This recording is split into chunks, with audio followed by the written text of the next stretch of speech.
في الغالب بتكون الحاجات اللي بتحصل ولا على البال ولا على الخاطر. يا سلام لو الحاجات الغريبة دي بتحصل قدام الكاميرات، زي الحاجات اللي هنشوفها النهاردة.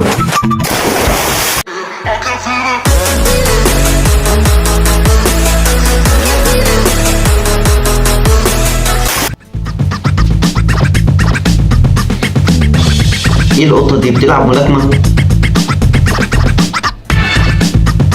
بس قطة فرفوشة بجد.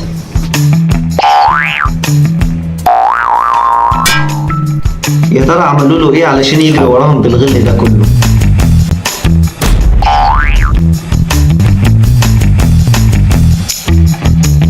هنا مية المطر مغطية بلعة الباب، واي حد يعدي عليها تبلعه. يلا بالشفا.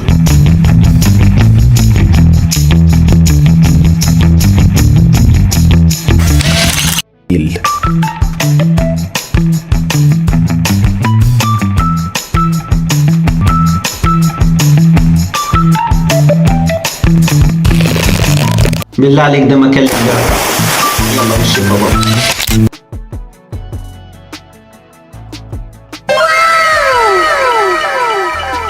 تخيل تكون ورايح توصل الاوردر وتلاقي اللي يفتح لك الباب شمبانزي، ودي مباراة كرة السلة. في آخر ثواني صفر الحكم والكرة كانت في الهواء.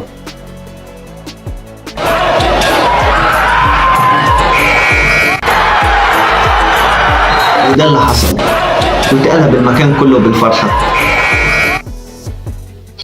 ده موظف توصيل ولازم يوصل الاوردر، بس الطريق والمكان كله تلج. شوف الحيلة اللي هو هيستخدمها. اهم حاجة الامور تمام والبضاعة وصلت.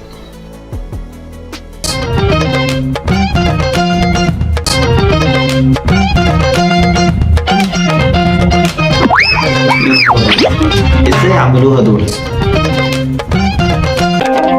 وده لو بيدل على حبهم الكبير للمربية بتاعتهم.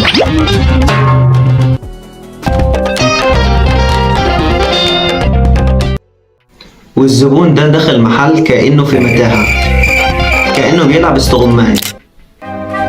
الراجل ده دخل محل موبايلات بس كان شكله مش مريح، وصاحب المحل من ذكائه شك فيه وعمل الباب لوك.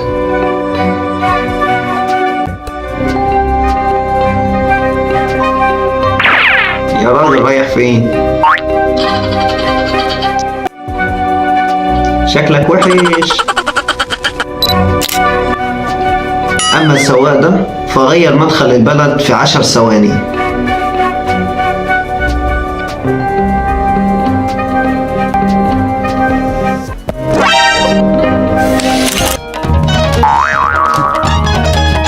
الراجل ده عنده خبرة في تحويل المواقف المحرجة لصالحه.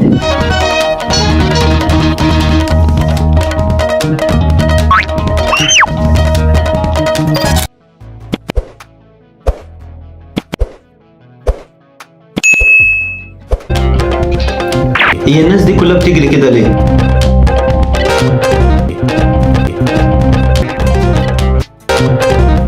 لا عندهم حق، لازم يجروا. والحرامية دول ينطبق عليهم مثل يا فرحة ما تمت. أنحس يوم مر عليهم.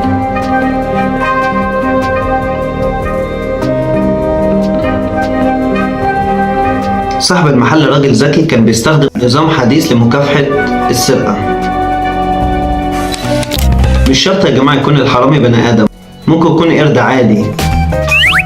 حرامي. وده يا جماعة جراج قفل على واحدة وخطفها.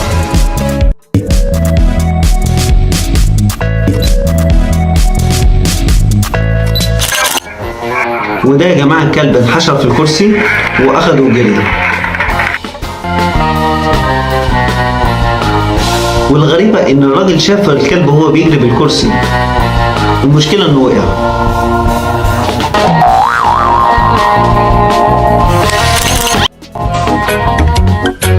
يا ريتك ما فكرت تلحقه. شوف حد بقى يلحقكم انتوا الاتنين. يا راجل مش عارف تقع. الراجل ده حب يختار مكان مناسب ياكل فيه، بس بجد عرف يختار.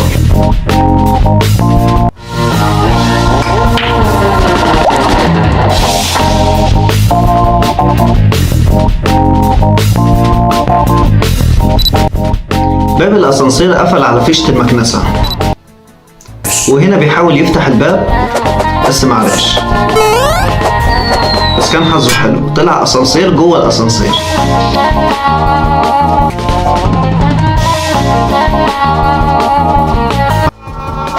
وهنا الناس سايبه الطريق الصح وماشيه في الغلط، وكأن الغلط من الراجل اللي ركب الحاجز.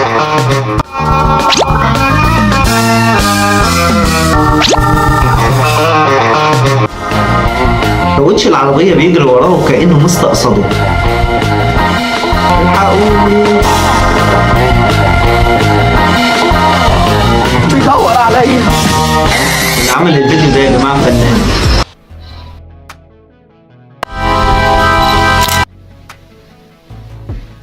يا ترى صاحب العربية عمل ايه مع الكلاب دي علشان يعملوا فيه كده؟ بينهم وبين بعض طار مثلا؟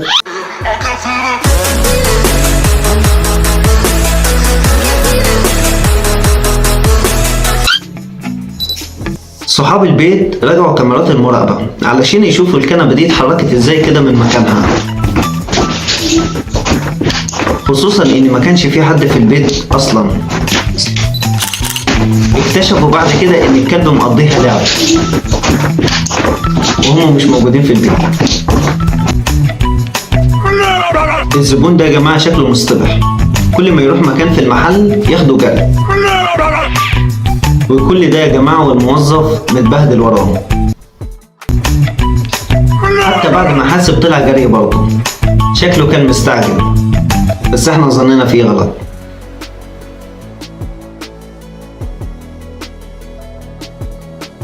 الراجل ده شكله ذكي، كان ناقص يسرق الكاميرا اللي بتصوره اصلا.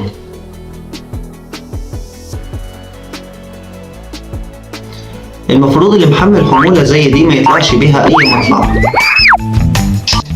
ده مش محتاج زقة يا جماعة، ده محتاج ناس تقعد على الكبوت من قدام علشان التوازن.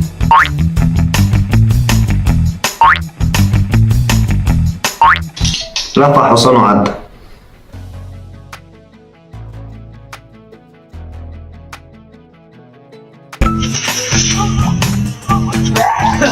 انت يا ابني خسارة فيك ال9 شهور حمل.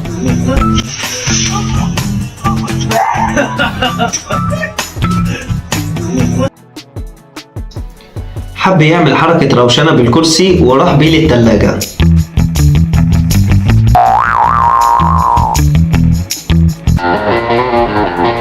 انا لو منك يا حاج هتبرى منه.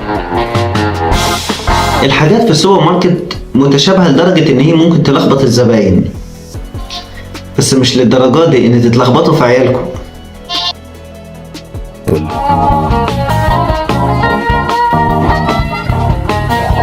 لا تصدق عندهم حق يتلخبطوا فعلا.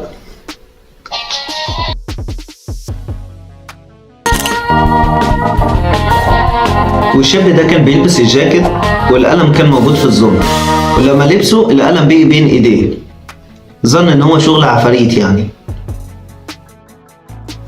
عقله وقف، لولا رجع كاميرات المراقبة واتأكد كان ظن ان هو شغل عفاريت.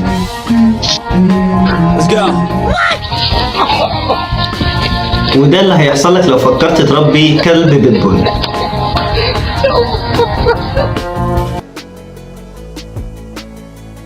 الاتنين دول اذكياء، بيوصلوا الطرد فملقيوش حد في البيت فحذفوه في البلكونة. الله ينور. ركزوا معايا هنا، في اللحظة دي دخلت العربية من البوابة عادي، بس بعد كده ظهر القمع ده.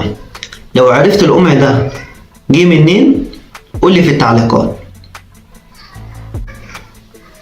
وكده خلص الفيديو. لو عجبك الفيديو اشترك في القناة واضغط لايك، واستنانا في الفيديو اللي جاي ان شاء الله.